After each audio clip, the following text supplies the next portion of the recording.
Naranasan mo na bang managinip ng ilog? Maaaring ito ay malinaw at kalmado, o kaya naman ay malakas ang agos at magulo ang tubig.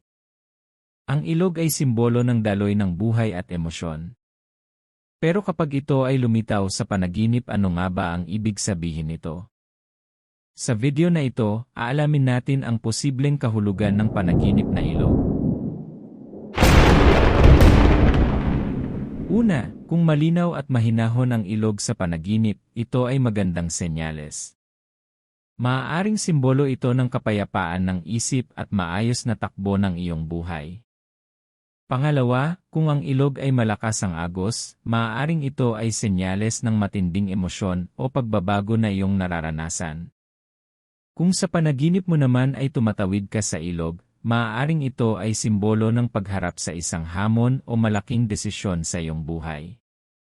Kung nahulog ka o nalunod sa ilog, maaaring ito ay nagpapahiwatig ng pagiging overwhelmed sa emosyon o problema. Pero kung nakatawid ka ng maayos sa ilog, ito ay magandang senyales.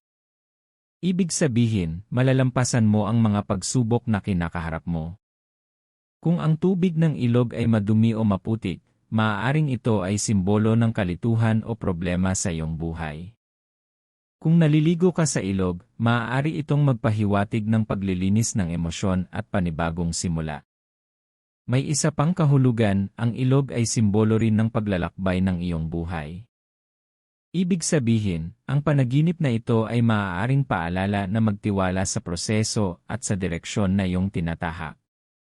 Tandaan, ang mga panaginip ay kadalasang sumasalamin sa ating emosyon, iniisip, at karanasan sa araw-araw na buhay.